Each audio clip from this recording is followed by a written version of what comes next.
हे everyone, good morning, सुप्रभात and welcome back to my channel. I am Pooja और आज हम बात करने वाले हैं 22 अगस्त के सभी इंपॉर्टेंट करेंट अफेयर्स। सबसे पहले बात करेंगे स्पोर्ट्स की न्यूज़ के बारे में।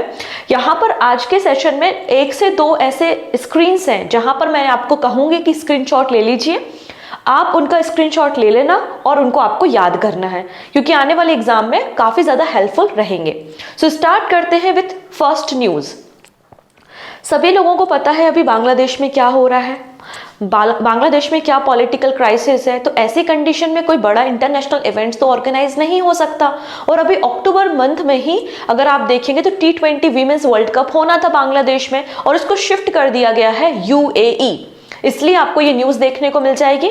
आप देखेंगे यहाँ पर the ICC women's T20 world cup 2024 venue has been shifted to the UAE from the Bangladesh. Bangladesh से अब शिफ्ट कर दिया गया है UAE। तो अगर आपसे क्वेश्चन पूछ लिया जाए बताइए 2024 का वीमेंस T20 वर्ल्ड कप कौन सा कंट्री होस्ट कर रहा है, तो आंसर हो जाएगा UAE। इसका वेन्यू है, 2 वेन्यूज को आइडेंटिफाई किया है। The tournament will take place across the 2 venues in the UAE, Dubai and the शारजहां। 3 अक्टूबर से लेकर 20 अक्टूबर के बीच में ये मैचेस होंगे। यहाँ पे जो शेड्यूल है उसमें कोई भी चेंजेस नहीं किए हैं। ये आपका 9th एडिशन है, 9th edition of the ICC women's T20 world cup. ठीक है, डन इतनी चीजें। अब यहाँ पर ये वाली जो स्लाइड है इसका स्क्रीनशॉट जल्दी से ले लीजिए और आपको ये याद करना है। ठीक है, इसमें बेसिकली जो भी अपकमिंग ICC इवेंट्स हैं उनकी एक छोटी सी लिस्ट है और स्पेशली जहां पर इंडिया होस्ट कर रहा है वो तो आपको स्पेशली याद रखना है। जहां जहां इंडिया मेंशन है वो तो आपको स्पेशली याद रखना ही है। ठीक है, सबसे पहले बात करते हैं ICC men's T20 world cup 2026। ये इंडिया एंड श्रीलंका होस्ट करेंगे जॉइंटली। फिर बात करेंगे ICC men's T20 world cup 2028, Australia and New Zealand, Australia and New Zealand. ठीक है, नेक्स्ट बात करेंगे ICC men's T20 world cup 2030, England, Ireland and Scotland host करेंगे। ये तो हो गया आपका T20 वर्ल्ड कप। अब बात करते हैं हम नेक्स्ट आपका जो 50 ओवर वाला ODI वर्ल्ड कप होता है। तो ICC mains world cup 2027 south Africa, Zimbabwe and Namibia host करेंगे। वही ICC mains world cup 2031 India and Bangladesh host करेंगे। तो 2031 में इंडिया एंड बांग्लादेश होस्ट करने वाले हैं। ठीक है, अब नेक्स्ट ईयर होना है ICC चैंपियनशिप ट्रॉफी 2025 पाकिस्तान में और ICC चैंपियनशिप ट्रॉफी 2029 में इंडिया होस्ट करेगा। तो इंडिया 3 इवेंट को होस्ट कर रहा है। एक T20 वर्ल्ड कप है, T20 वर्ल्ड कप 2026 का श्रीलंका के साथ मिलके। फिर इसके बाद यहाँ पे जो मेंस वर्ल्ड कप हो रहा है, मेंस वर्ल्ड कप 2031 का बांग्लादेश के साथ मिलके, और फिर चैंपियनशिप ट्रॉफी होस्ट कर रहा है 2029 में। ये 3 इंपॉर्टेंट इवेंट्स हैं जो इंडिया होस्ट करेगा। ओके, चलिए, आई होप आपने स्क्रीनशॉट ले लिया होगा। आइए बात करते हैं नेक्स्ट न्यूज़ पे, लेकिन उसके पहले एक छोटी सी अपडेट है कि ज्योग्राफी टेस्ट सीरीज लाइव हो चुकी है और ये आपकी पॉलिटिकल साइंस की टेस्ट सीरीज है जिसमें टोटल नंबर ऑफ टेस्ट आपको 30 मिल जाएंगे। टॉपिक वाइज हैं, डिटेल एक्सप्लेनेशन के साथ है और यहाँ पर 23 टेस्ट को अपलोड कर दिया गया है। रिमेनिंग जो टेस्ट है मतलब 7 टेस्ट उनको भी बहुत जल्दी अपलोड कर दिया जाएगा। तो ये पॉलिटी एंड ज्योग्राफी की टेस्ट सीरीज अपलोड हो चुकी है। लगातार टेस्ट उसमें डेली बेसिस पे मैं अपलोड करती रहती हूँ। तो जैसे ही ये दोनों टेस्ट कंप्लीट हो जाएंगे 30 उसके बाद हम इकोनॉमी की टेस्ट सीरीज को भी लॉन्च करने वाले हैं। ओके, तो आप यहाँ पर एप्लीकेशन पे विजिट कर लीजिएगा, प्ले स्टोर में जाना, पूजा जैन क्लासेस एप्लीकेशन को सर्च करना और वहां पर आप देखेंगे आपको टेस्ट सीरीज मिल जाएगी ज्योग्राफी की भी और पॉलिटी की भी। इसके अलावा हर एक सब्जेक्ट के पिछले 5 साल के जो PYQ हैं, जो अलग अलग SSC एग्जाम में पूछे गए हैं, वो PYQs भी वहां पर अवेलेबल है। ओके, चलिए नेक्स्ट बात करते हैं। JGU to establish India's first constitutional museum for the 75th anniversary of the constitution. अब यहाँ पे हो सकता है बहुत सारे स्टूडेंट कंफ्यूज हो जाए। कुछ समय पहले हमने बात की थी कि पुनीत बालन ग्रुप ने इंडियन आर्मी के साथ मिलके इंडिया का पहला कॉन्स्टिट्यूशनल पार्क ओपन किया था। वो इंडिया का पहला कॉन्स्टिट्यूशनल पार्क था इन पुणे, महाराष्ट्र। यहाँ पर हम बात कर रहे हैं कॉन्स्टिट्यूशन म्यूजियम के बारे में। तो वो पार्क था, ये म्यूजियम है, दोनों अलग अलग है। ठीक है, वो भी फर्स्ट है, ये भी फर्स्ट है। तो यहाँ पर आप देखेंगे Jindal global university, Jindal global university India का पहला कॉन्स्टिट्यूशन म्यूजियम लॉन्च करने जा रही है। कब करेगी? 26 नवंबर को करेगी, क्योंकि 26 नवंबर को ही तो हमारा संविधान बनके तैयार हुआ था। भले ही हमने उसे जनवरी में इनफोर्स में लाया, लेकिन 26 नवंबर को हमारा संविधान बनके तैयार हो गया था और उस दिन को हम संविधान दिवस या कॉन्स्टिट्यूशन डे के रूप में सेलिब्रेट करते हैं। तो इस साल 75th एनिवर्सरी है और 75th एनिवर्सरी के ओकेजन में 26 नवंबर को इंडिया का पहला कॉन्स्टिट्यूशनल म्यूजियम को ओपन किया जाएगा in the Jindal global university के कॉम्प्लेक्स में। इस म्यूजियम का नाम क्या है? The constitution academy and the rights and freedom museum. ये आपको टाइटल मिल जाएगा इस म्यूजियम का। नेक्स्ट है master clock system for railways. अब यहाँ पर क्या होता है, हर अलग जोन में अगर आप जाओगे तो आपको थोड़ा सा वेरिएशन तो टाइम का मिलता है। आपको भी पता है कि अरुणाचल प्रदेश से लेकर गुजरात तक 2 घंटे का अंतर है ना, 2 आवर्स का डिफरेंस आपको मिलता है। तो आपके डिफरेंट रेलवे जोन है और यहाँ पे जो टाइमिंग होती है ना, वो मैनुअली उसको मैनेज किया जाता है, कोई एक ऑटोमेटिक या सेंट्रलाइज सिस्टम नहीं है। तो ऐसे केसेस में जब कोई एक्सीडेंट हो जाता है और अगर हमें उस पर इन्वेस्टिगेशन करनी है अबाउट द टाइमिंग, तो टाइमिंग का बहुत मिसमैच प्रॉब्लम देखा गया और रिसेंटली कई सारे आपके रेलवे एक्सीडेंट्स भी हुए। तो यहाँ पर इस प्रॉब्लम को सॉल्व करने के लिए एक ऑटोमेटिक या फिर कह सकते हैं एक सेंट्रलाइज क्लॉक सिस्टम इंट्रोड्यूस किया है by the ministry of railway. हम उसी सिस्टम के बारे में बात कर रहे हैं। For the first time Indian railway is set to develop a master clock system. तैयार कर रहा है ये master clock system to synchronise time across its entire network, addressing issues with a current manual time keeping method.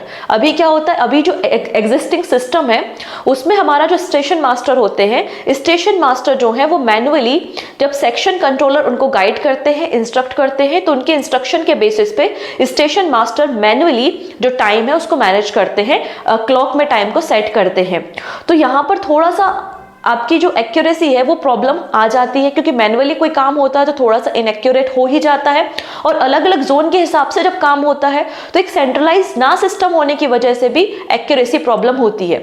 इसलिए आप यहाँ पर देखेंगे इंडियन रेलवे ने यहाँ पे प्लानिंग की है कि वो मास्टर क्लॉक सिस्टम को लॉन्च करेगा to synchronise time access its entire network. अब इस सिस्टम को कोई तो होगा जो डिजाइन कर रहा होगा, डेवलप कर रहा होगा, या कहीं से तो डेटा को एक्सेस हम कर रहे होंगे। बिल्कुल सही बात है। आप देखेंगे नाविक, ठीक है, यहां पर आप देख सकते हैं new master clock system will source time from the reliable source like नाविक। या तो नाविक से डेटा को हम लेंगे या फिर जो नेशनल फिजिकल लेबोरेटरी है वहां से हम डेटा को एक्सेस करेंगे और एक इंटीग्रेटेड क्लॉक सिस्टम को डेवलप करेंगे for the Indian railway. This synchronised time system will enhance operational efficiency and improve the accuracy of the post incident analysis. तो ये इसके फायदे होंगे। इसके अलावा एक और सिस्टम मिनिस्ट्री ऑफ रेलवे ने लॉन्च किया है। क्या है ये? Indian railway introduce advanced water level monitoring system. जो लॉन्ग जर्नी वाली ट्रेन होती हैं, जो बहुत लंबे लंबे यात्रा करती है, 2000 किलोमीटर 3000 किलोमीटर, उनमें जो वाटर टैंक है वो वाटर टैंक में पानी है कि नहीं, पैसेंजर्स को प्रॉब्लम ना हो, तो वाटर के लेवल को मॉनिटर करने के लिए यहाँ पर ये वाटर लेवल मॉनिटरिंग सिस्टम को इंट्रोड्यूस किया गया है।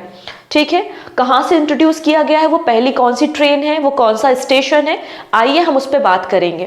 तो Indian railways introduce advance water level monitoring system. ठीक है, नाम से समझ में आ रहा है कि वाटर लेवल को मॉनिटर कर रहा होगा। An advanced water level monitoring system on train was inaugurated in the Brahmaputra Mail Express train.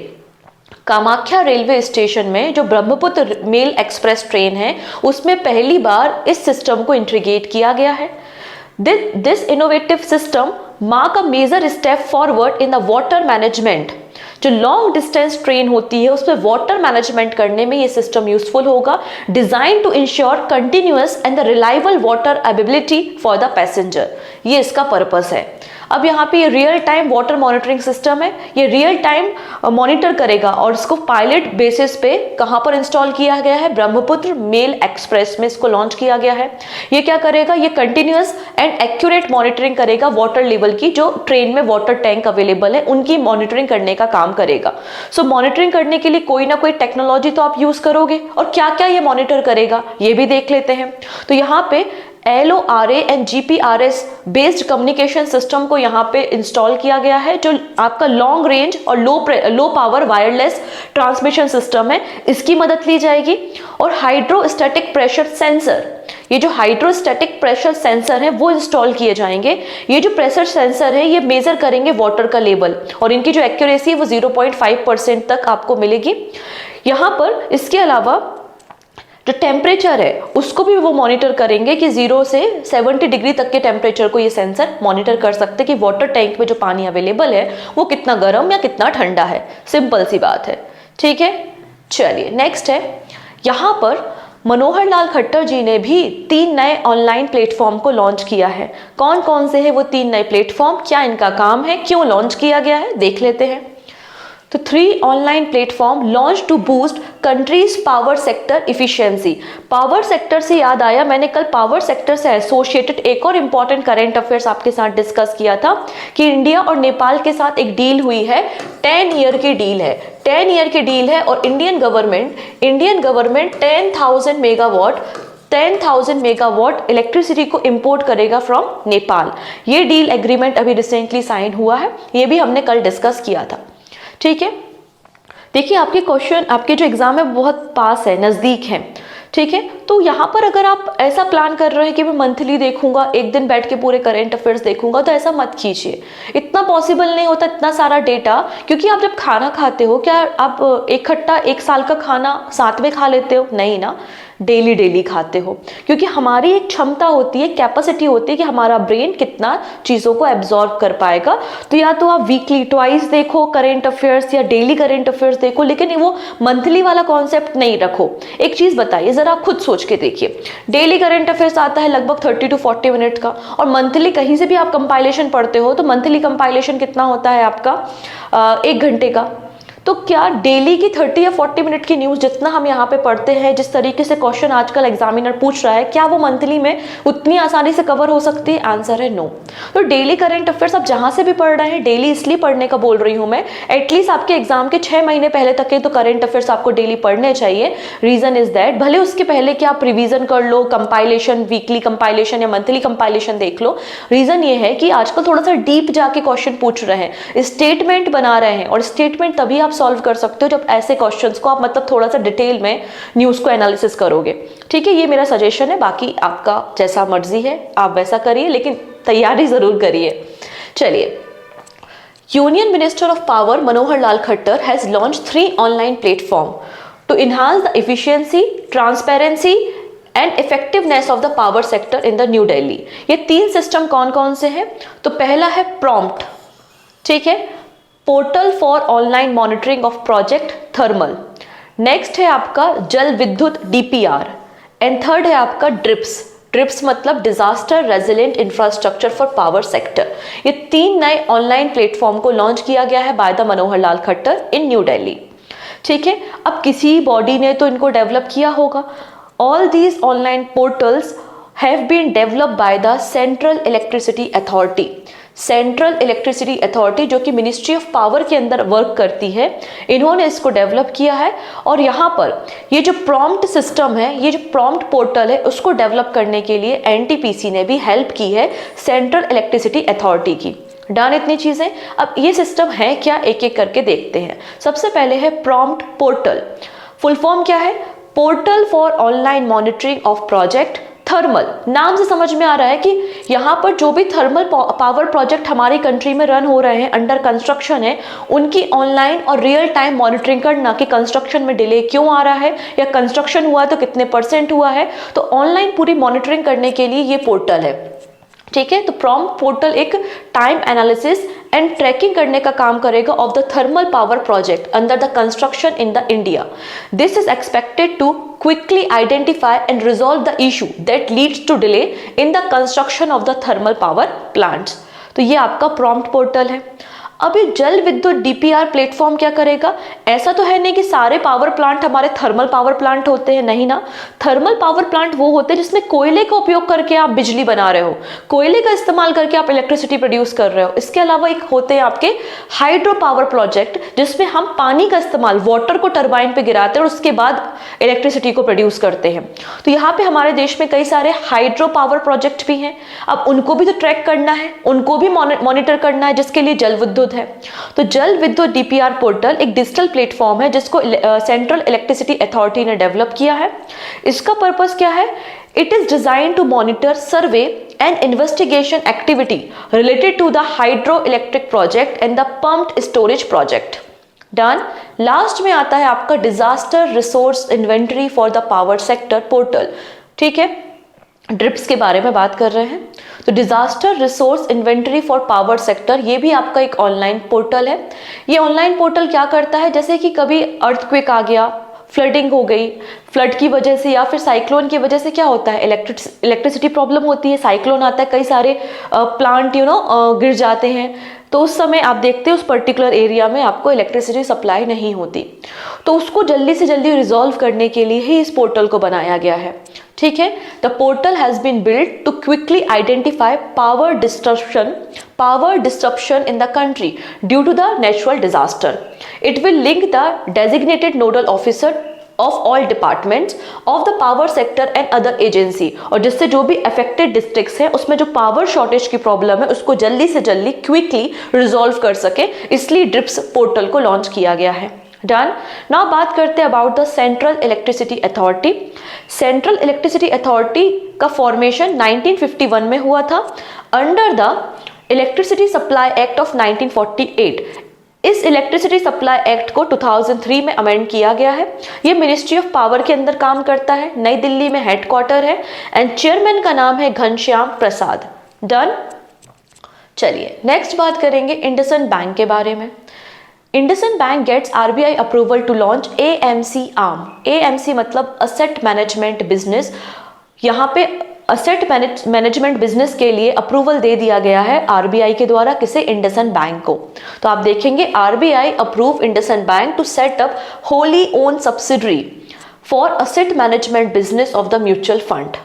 ठीक है, RBI has allowed the private sector lender to infuse equity capital in the asset management subsidiary. अभी asset management company क्या होती है? तो यहाँ पर ये पूल, जो पूल होता है फंड का पूल, उसको मैनेज करने का काम करती है। मतलब कोई भी इंडिविजुअल इन्वेस्टर है वो उस पूल में फंड डालता है और उसके बाद अलग अलग सिक्योरिटी मार्केट की अलग अलग कंपनीज में ये कंपनीज क्या करती हैं, इन्वेस्ट करती हैं, जिससे से ज्यादा क्या हो सके, आपको रिटर्न मिल सके और बदले में कुछ सर्विस चार्जेस आपसे लेती हैं। And asset management company is a entity tasked with deploying the pooled fund of individual investor into the security and aiming to achieve maximum return for investment while charging a fee for its services। इस तरीके से ये काम करती हैं। ठीक है, अब यहाँ पे कुछ और बातें मेंशन की गई हैं। जब से आरबीआई ने अप्रूवल दिया है तो उसके बाद इसे कैपिटल मार्केट मतलब सेबी से भी एप्लीकेशन की जरूरत पड़ेगी और उसके बाद ये अपने ऑपरेशन को रन करने लगेगा। इंडसइंड बैंक का फॉर्मेशन 1994 में हुआ था। फाउंडर कौन है? तो एसपी हिंदुजा आपको फाउंडर देखने को मिल जाएंगे, हेडक्वार्टर मुंबई में है।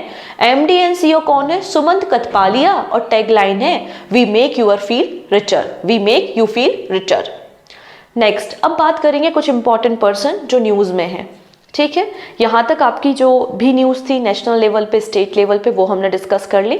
यहाँ से अब इम्पॉर्टेंट पर्सन और एमसीक्यू डिस्कस करेंगे। आज बहुत सारे एमसीक्यू हैं और एमसीक्यू से भी बहुत सारी न्यूज़ को हम कवर करेंगे धीरे धीरे।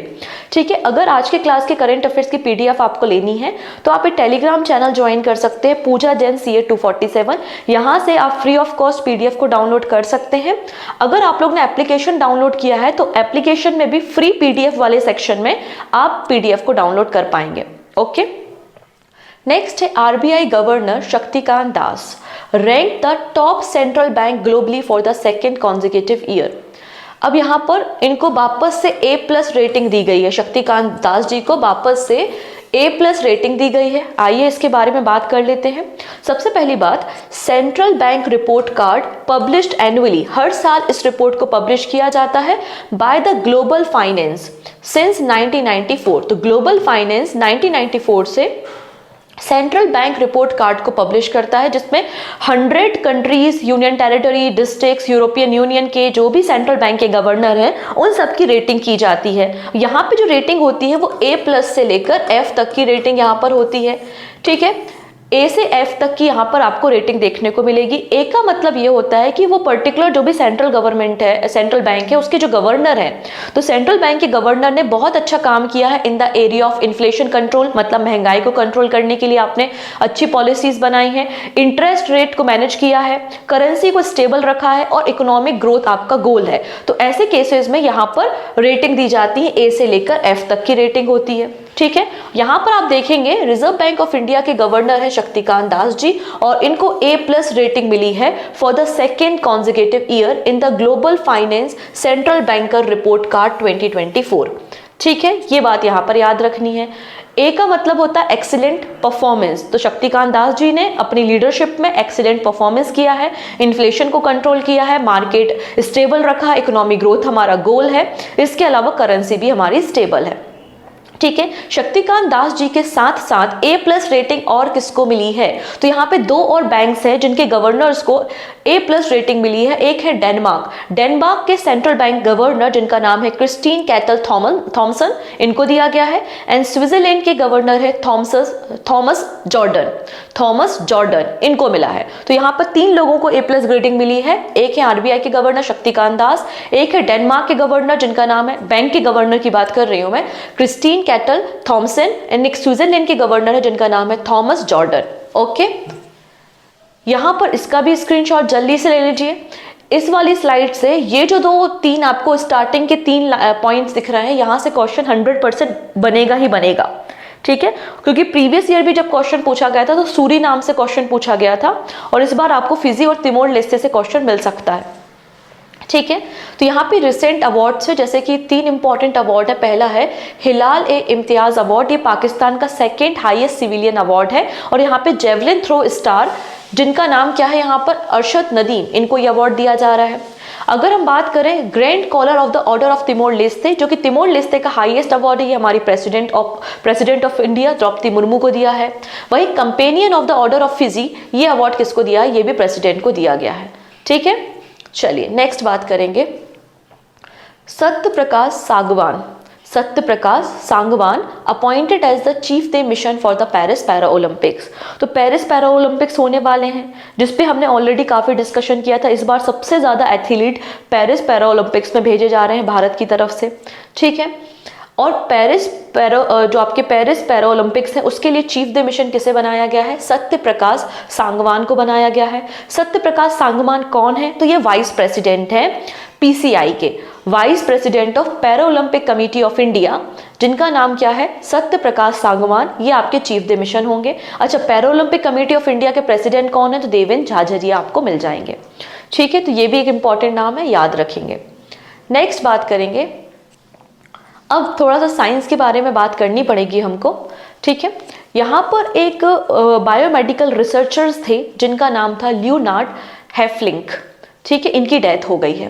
तो हमारे लिए इंपॉर्टेंट क्या है, ये जो रिसर्चर्स की डिस्कवरी है, क्या किया इन्होंने, क्या बताया, उसके ऊपर हमें डिस्कशन करना है। तो करंट अफेयर्स का न्यूज़ क्या है कि biomedical researcher Leonard Hayflick passed away recently, जिन्होंने डिस्कवर किया था कि जो आपकी सोमेटिक सेल्स होती हैं वो कितनी बार डिवाइड हो सकती हैं, कितने टाइम्स इनका डिवीजन पॉसिबल है। ठीक है, जिसको हम हैफलिंक लिमिट कहते हैं। तो हैफलिंक लिमिट क्या है, ये क्वेश्चन एग्जाम में पूछा जा सकता है। तो biomedical researcher Leonard Hayflick who discovered that normal somatic cell can divide only a certain number of time and died recently। तो यहाँ पर देखो हैफलिंक लिमिट, इसका क्या मतलब है कि आपकी जो सेल है, ऐसा नहीं है कि आप जब से आपका बॉर्न हुआ है और आपका जिंदगी भर सेल में डिवीजन होता रहेगा, नहीं, एक सर्टेन लिमिट होती है सेल डिवीजन की। तो वो लिमिट क्या है, वो लिमिट डिफाइन करने का काम यहाँ पे किया गया है। It refer to the maximum number of time a cell can divide, उसको हम हैफलिंक लिमिट कहते हैं। और इनके नाम पर ही ये रखा गया है। यहाँ पर जो सेल है आप देख रहे हैं, ठीक है, ये जो क्रोमोसोम आपको दिख रहा है, क्रोमोसोम का जो टिप पॉइंट है, क्रोमोसोम का जो टिप पॉइंट है ब्लैक कलर का दिख रहा है, इसको हम क्या कहते हैं, इसको हम टेलोमियर कहते हैं। टेलोमियर में ही फर्दर कमी आती जाती है फर्दर, जब बार बार सेल डिवीजन होता है, और जब टेलोमियर खत्म हो जाता है, शॉर्ट हो जाता है, तो उसके बाद जो आपका सेल डिवीजन है वो स्टॉप हो जाता है और सेल मर जाती हैं, और कुछ समय बाद फिर इंसान भी मर जाता है। सिंपल सी कहानी है, ठीक है। क्या बोला गया, इन्होंने बताया Hayflick found that cell goes through the 3 phases. पहला फेज है जब हेल्दी होता है हमारा सेल डिवीजन, जब हम बहुत यंग होते हैं। आपने देखा होगा हम यंग होते हैं जब, तो कितनी जल्दी हमारी रिकवरी होती है, ठीक है ना, कितनी जल्दी हमारे कोई भी चोट है, कोई भी इंजरी है, वो रिकवर हो जाती है। क्यों? क्योंकि हमारा बॉडी अभी हेल्दी है और हेल्दी हमारा सेल डिवीजन है। ये आपका पहला फेज है। फिर सेकेंड फेज में क्या होता है, जो माइटोसिस होता है, मतलब जो सेल डिवीजन की प्रोसेस हो जाती है वो थोड़ी स्लो हो जाती है। आप देखते होंगे जब कोई बूढ़ा व्यक्ति होता है, जब ओल्डर एज में आप जाते हैं तो थोड़ा ज़्यादा समय लग जाता है रिकवर होने में, क्योंकि हमारा सेल डिवीजन थोड़ा सा स्लो हो गया है, माइटोसिस की प्रोसेस स्लो हो गई। ये आपका सेकेंड फेज होता है। और थर्ड फेज में क्या होता है, सेल कंप्लीटली डिवाइड होना स्टॉप कर देती है, मतलब सेल का डिवीजन रुक चुका है। ये आपका थर्ड फेज होता है।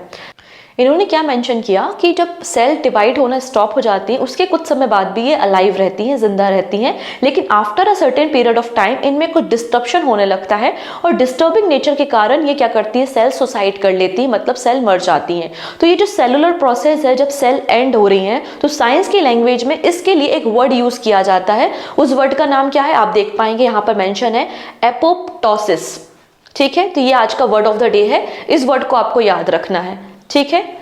एपोप्टोसिस क्या होता है, ये आपका एक एंशियंट ग्रीक वर्ड है। इसका मतलब होता है कि सेल आपकी प्रोग्राम हो चुकी हैं और सेल डेथ हो रही है, ठीक है, सेल की डेथ हो रही है, ये इसका मीनिंग होता है। अब यहाँ पे जो टेलोमियर्स के बारे में मैंने बात की थी, इसमें डीएनए प्रेजेंट होता है, डीएनए का सीक्वेंस प्रेजेंट होता है, और हर एक स्ट्रैंड में होता है जो कि क्रोमोसोम को ये प्रोटेक्ट करने का काम भी करते हैं। जो टेलोमियर्स होते हैं ये क्या करते हैं, क्रोमोसोम को प्रोटेक्ट करने का काम करते हैं, लेकिन फर्दर जब सेल डिवीजन होता है तो ये कम होते जाते हैं और खत्म हो जाते हैं, जिसके बाद सेल डिवीजन भी खत्म हो जाता है। तो ये सारी डिस्कवरी हमने यहाँ पर देख ली। चलिए नेक्स्ट बात करेंगे। Former chief of army staff general Sundararajan Padmanabhan passed away recently. ये हमारी कंट्री के 20th नंबर के chief of the army staff थे। इन्होंने 2000 से लेकर 2002 तक हमारी इंडियन आर्मी को as a chief of the army staff serve किया है। इसके अलावा हमारा देश जब एक क्रूशियल पीरियड से गुजर रहा था, जब ऑपरेशन पराक्रम था, तो ऑपरेशन पराक्रम को भी इन्होंने लीड किया है, ठीक है। ऑपरेशन पराक्रम अगर आप देखेंगे, इसका समय आपको दिसंबर 2001 से लेकर जून 2002 के बीच में देखने को मिलेगा, जब इंडियन आर्मी और पाकिस्तान आर्मी मतलब लाइन ऑफ कंट्रोल में आपको स्टैंड ऑफ देखने को मिलता है, ठीक है। तो इनका नाम आपको याद रखना है, ये हमारे former chief of the army staff थे, ठीक है। और इनका नाम क्या था, lieutenant general Sundararajan Padmanabhan. Next है, president Murmu conferred national geo science award to the 21 geoscientist. अब हमें इनको 21 जियो साइंटिस्ट के बारे में नहीं पढ़ना, यहाँ पे कुछ इंपॉर्टेंट नाम मैं बता रही हूँ, केवल आप उनको ही याद रखने वाले हैं। तो रिसेंटली राष्ट्रपति भवन में 2023 national geo science award distribute किए गए हैं by the president Droupadi Murmu. ये जो जियो साइंस अवार्ड है, इनको मिनिस्ट्री ऑफ माइंस ने स्टार्ट किया था। The union ministry of mines instituted the national geo science award in 1966। कब शुरुआत हुई थी, 1966 में इनकी शुरुआत हुई थी, और बाद में इनका नाम चेंज करके नेशनल जियो साइंस अवार्ड 2009 में रखा गया है। क्लियर है, पहले इनको हम नेशनल मिनरल्स अवार्ड कहते थे और आज हम इनको नेशनल जियो साइंस अवार्ड कहते हैं सिंस 2009। अब ये 3 अलग अलग कैटेगरी में अवार्ड दिए जाते हैं और एनुअल दिया जाता है, मतलब हर साल दिया जाने वाला अवार्ड है। पहला अवार्ड होता है national geo science award for the life time achievement, second होता है national young geo scientist award, और तीसरे नंबर पे है नेशनल जियो साइंस अवार्ड। तो यहाँ पे हमें केवल 2 इंपॉर्टेंट कैटेगरी, मतलब national geo science award for life time achievement जो 1 पर्सन को दिया गया है वो देखेंगे, national young geo scientist award ये भी 1 पर्सन को दिया गया है वो देखेंगे। बाकी रिमेनिंग जो अवार्ड है वो नेशनल जियो साइंस अवार्ड है जो टीम मेंबर्स को दिए गए हैं, तो वो हमें नहीं पढ़ने, हम केवल ऊपर की 2 कैटेगरी के नाम याद कर लेते हैं। सबसे पहला नाम है national geo science award for life time achievement award. किसे दिया गया है, प्रोफेसर धीरज मोहन बैनर्जी को दिया गया है। ये एक साइंटिस्ट है इंडियन नेशनल साइंस एकेडमी में। नेक्स्ट है national young geo scientist award doctor Ashutosh Pandey को दिया गया है और doctor Ashutosh Pandey assistant professor है पौंडीचेरी यूनिवर्सिटी में। इसके अलावा एक और पर्सन का नाम आप याद रख सकते हैं, डॉक्टर जितेंद्र सिंह। डॉक्टर जितेंद्र जी को कन्फर्ड किया गया है distinguish mentor of the year award और ये कहां पर दिया गया है? डॉक्टर जितेंद्र सिंह जी को यह अवार्ड लखनऊ में दिया गया है। ठीक है, डन। चलिए अब कुछ शॉर्ट न्यूज है वो भी हम देखेंगे। सबसे पहली बात, एयरटेल पेमेंट बैंक ने एक नया फीचर लॉन्च किया है जिसका नाम है फेस मैच। फेस मैच जिससे अकाउंट का जो प्रोटेक्शन लेवल है वो इंक्रीज किया जा सके। तो ये फेस मैच सिक्योरिटी फीचर किसने लॉन्च किया है? एयरटेल पेमेंट बैंक ने किया है। ठीक है, बात करते हैं Jannik Sinner and Aryna Sabalenka के बारे में। इन दोनों ने रिसेंटली सिनसिनाटी ओपन टाइटल्स को जीता है। ठीक है, ये दोनों आपके टेनिस प्लेयर आपको देखने को मिल जाएंगे। ठीक है, नेक्स्ट बात करते हैं राजीव गांधी इंटरनेशनल एयरपोर्ट हैदराबाद। इसे वंस अगेन रिकॉग्नाइज किया गया है as a best airport at the prestigious India travel award. तो प्रेस्टिजियस इंडिया ट्रेवल अवार्ड ने बेस्ट एयरपोर्ट अवार्ड किसे दिया है? राजीव गांधी इंटरनेशनल एयरपोर्ट को दिया है। अब स्पेस एक्स अपना प्राइवेट मिशन लॉन्च कर रहा है जिसमें प्राइवेट लोग जाकर स्पेस वॉक कर सकते हैं और यहाँ पे 26 अगस्त को इसे लॉन्च किया जाएगा। तो SpaceX upcoming Polaris Dawn mission, ये आप देख सकते हैं पोलराइज डॉन मिशन, ये स्पेस एक्स का है और ये प्राइवेट स्पेस वॉक प्रोवाइड करता है। मतलब प्राइवेट लोग अपने तरीके से इसको बुक करके जा सकते हैं स्पेस में और 26 अगस्त को इसको लॉन्च किया जा रहा है। नेक्स्ट, यहाँ पर एक कंट्री के बारे में बात करेंगे, बिल्कुल छोटी सी पैसिफिक ओशियन की कंट्री है। आप देखेंगे एक टोंगा, जहाँ पे टोंगा वोल्केनो इरप्शन हुआ था। ठीक है, और उसके ऊपर आप जाओगे तो आपको मिल जाएगा समोआ। यहाँ के आपको क्रिकेटर देखने को मिल जाएंगे जिनका नाम क्या है? डेरियस विसर। ठीक है, डेरियस विसर, इन्होंने T20 इंटरनेशनल में वर्ल्ड रिकॉर्ड बना दिया है और इन्होंने एक सिंगल ओवर में 39 रन्स अचीव किए हैं। ठीक है, एक सिंगल ओवर में 39 रन्स बनाने वाले ये आपको क्रिकेटर मिल जाएंगे और इन्होंने रिकॉर्ड बना लिया है। ठीक है, चलिए अब बात करते हैं कुछ और बातों के बारे में। MCQ के फॉर्मेट में हम डिस्कस करेंगे। As per the latest Food and Drink 2024 report, which Indian brand has been ranked as the strongest food brand in the world? तो यहाँ पे देखो फूड एंड ड्रिंक 2024 रिपोर्ट को पब्लिश किया गया है। इसमें पूछा जा रहा है कि आपका strongest food brand in the world कौन सा है? तो अमूल है। आंसर क्या हो जाएगा? ऑप्शन नंबर बी बिल्कुल करेक्ट हो जाएगा। ठीक है, Amul already number 1 dairy brand है वर्ल्ड का और अब यहाँ पे फूड एंड ड्रिंक कैटेगरी में भी ये strongest food brand in the world बन गया है। ये रिपोर्ट किसने पब्लिश की है? The annual report on the most valuable and strongest food, dairy and non-alcoholic drinks brands has been published by the Brand Finance.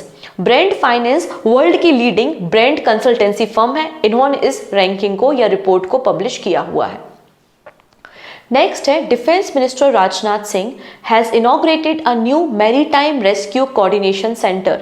Maritime rescue नाम से समझ में आ रहा है, जो फिशरमैन है अगर उनको रेस्क्यू करना है तो उसके लिए एक रेस्क्यू सेंटर डेवलप किया गया है of the coast guard. In which city it be inaugurated? तो कहां पर इसको इनॉग्रेट किया गया है? चेन्नई में। Option B.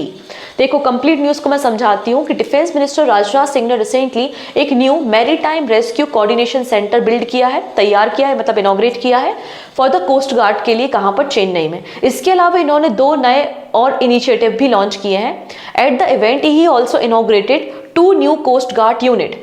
2 नए कोस्टल गार्ड यूनिट्स को भी सेटअप किया है। पहला है regional marine pollution response centre unit Chennai में और दूसरा है कोस्ट गार्ड एयर इनक्लेव इन पौंडीचेरी। तो पौंडीचेरी में दूसरे यूनिट को भी इंस्टॉल किया है वीडियो कॉन्फ्रेंसिंग से। अब ये यूनिट क्या करेंगे? तो सबसे पहले ये जो न्यू MRCC मतलब maritime rescue coordination centre Chennai में आपने सेटअप किया है, अगर कोई भी मरीनर्स हैं या फिशरमैन हैं वो सी में उनको रेस्क्यू करने की ज़रूरत है तो ये यूनिट इसलिए इंस्टॉल की गई है जिनके पास कई सारे एडवांस इक्विपमेंट हैं, ये फिशरमैन को रेस्क्यू करने का काम करेंगे। ठीक है, यहाँ पे जो coast guard air enclave launch की है यूनिट को, कहाँ पे? पुडुचेरी में या पौंडीचेरी में। तो ये पुडुचेरी की जो यूनिट है इसमें आपको चेतक हेलीकॉप्टर देखने को मिल जाएगा। चेतक हेलीकॉप्टर और एडवांस लाइट हेलीकॉप्टर स्क्वाड्रन इसमें इंक्लूड किया गया है जो कि इंडिजीनियसली बिल्ड है। ये मैरीटाइम पेट्रोल करेंगे, रिसर्च करेंगे और रेस्क्यू करेंगे। हमारे इंडियन कोस्टल गार्ड के शिप्स में जो भी रेस्क्यू ऑपरेशन है उसमें हेल्प करने का काम ये करेंगे। ठीक है, फर्दर क्वेश्चन डिस्कस करने से पहले एक बहुत इंपॉर्टेंट वीडियो मैंने आपके लिए बनाया था, आई होप आपने देख लिया होगा, जहां पे मैंने all the important 43 UNESCO world heritage sites को कवर किया था विद स्टैटिक। ठीक है, तो आप इस वीडियो को जरूर देख लेना और इसकी PDF आप एप्लीकेशन से डाउनलोड कर सकते हैं। चलिए नेक्स्ट है, reserve bank of India governor Shaktikanta Das has been rated blank for the second consecutive year in the global finance central bank report card.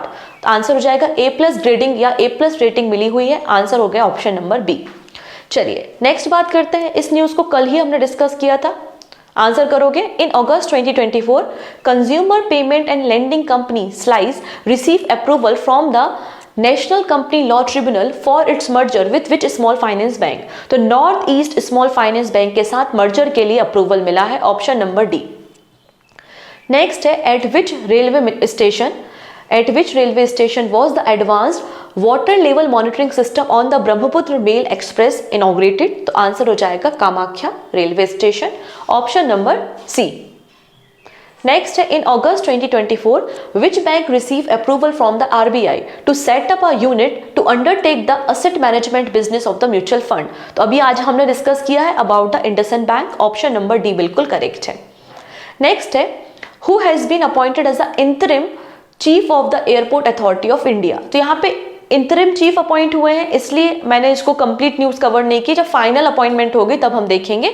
अभी आप देखेंगे M सुरेश, ये है M सुरेश जी, जिनको रिसेंटली अपॉइंट किया गया है as a interim chairman of the airport authority of India. ठीक है, यहाँ पे इन्होंने सक्सीड किया है संजीव कुमार को। नेक्स्ट है, the ICC Women's T20 World Cup 2024 venue has been shifted to which country from Bangladesh due to the political unrest in the country। तो बांग्लादेश से शिफ्ट हो गया है UAE, ऑप्शन नंबर डी बिल्कुल करेक्ट है। चलिए नेक्स्ट नाम यहाँ पे मेंशन किया गया है इल्काय गुंडोगन। ठीक है, Ilkay Gundogan announce his retirement from the international football. मतलब ये फुटबॉलर थे और इन्होंने रिटायरमेंट अनाउंस किया है, कहाँ से बिलोंग करते थे, जर्मनी। तो जर्मनी की एक फुटबॉल टीम के कैप्टन है ये, और इन्होंने रिटायरमेंट अनाउंस किया है इंटरनेशनल फुटबॉल से।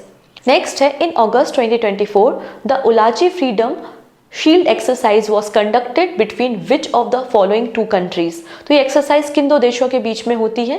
तो आंसर हो जाएगा आपका साउथ कोरिया एंड USA के बीच में आपको एक्सरसाइज देखने को मिल जाएगी, option number D is the right answer. ठीक है, यहाँ पर एक और छोटी सी लिस्ट है, आप इसका भी स्क्रीनशॉट ले सकते हैं। ये जो इंपॉर्टेंट एक्सरसाइज है, स्पेशली सबसे इंपॉर्टेंट एक्सरसाइज अगर यहाँ पे कोई है तो 28th edition of the Malabar exercise, जो कि अक्टूबर में होगी, जिसको होस्ट कर रहा है इंडिया। इसमें आपको देखने को मिलेगा कि USA, इंडिया, जापान और ऑस्ट्रेलिया पार्टिसिपेट करेंगे। तो this is very important exercise, इसका एडिशन भी इंपॉर्टेंट है, इस वाली एक्सरसाइज को आपको नहीं भूलना है। ठीक है, नेक्स्ट है, former director general of the blank Girish Sahni passed away recently. तो गिरीश सहनी जी किस ऑर्गेनाइजेशन के डायरेक्टर जनरल थे और इनका निधन हो गया है? आंसर हो जाएगा council of scientific and industrial research, means option number D बिल्कुल करेक्ट है। तो former director of council of scientific and industrial research institute of microbial technology doctor Girish Sahni passed away. इसके अलावा इनकी टीम की लीडरशिप में इंडिया का पहला, India's first clot buster drug ready किया गया था। Which country has recently conducted the successful training launch of its surface-to-surface ballistic missile Sahin 2? तो Sahin 2 कहाँ की मिसाइल है? सरफेस टू सरफेस मिसाइल है, रिसेंटली टेस्टिंग हुई है पाकिस्तान में, option C. 1 second, option number C, इसको करेक्ट करेंगे ना, ऑप्शन नंबर सी यहाँ पे करेक्ट है, पाकिस्तान। नेक्स्ट है, which state government recently launch मुख्यमंत्री बाल पौष्टिक आहार योजना। तो मुख्यमंत्री बाल पौष्टिक आहार योजना किस राज्य ने शुरू की है? आंसर हो जाएगा आपका हिमाचल प्रदेश ने, कल हमने इस न्यूज को कवर किया हुआ था। Which two Indian athletes were selected as the flag bearer for India in the opening ceremony of 2024 Paris Paralympic Games? तो कौन दो पर्सन है? एक है सुमित अंतिल जो कि जेवलिन थ्रो से एसोसिएटेड है, और भाग्यश्री जाधव जो कि शॉर्ट पुट से एसोसिएटेड है, ऑप्शन नंबर सी बिल्कुल करेक्ट है। ये क्वेश्चन ऑफ द डे था एक्चुअली, जो मैंने कल आपको दिया था, उसी का आंसर है। चलिए, इसके अलावा ये आपका क्वेश्चन ऑफ द डे है और ये मेरा इंस्टा आईडी है, इंस्टा पे भी आप मुझे फॉलो कर सकते हैं। क्वेश्चन क्या पूछा है कि रिसेंटली इंडिया का वो पहला कौन सा एयरपोर्ट बन गया है जिसको net zero carbon emission airport status provide किया गया है।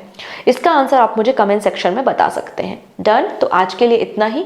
काफ़ी कुछ नया हमको सीखने को मिला। अगर आपको वीडियो पसंद आता है तो प्लीज़ इसको शेयर करेंगे अपने फ्रेंड्स के साथ। एंड पहली बार आ रहे हैं चैनल पर तो चैनल को सब्सक्राइब कर लेंगे जिससे अपकमिंग क्लासेस के नोटिफिकेशन आपको मिल सके।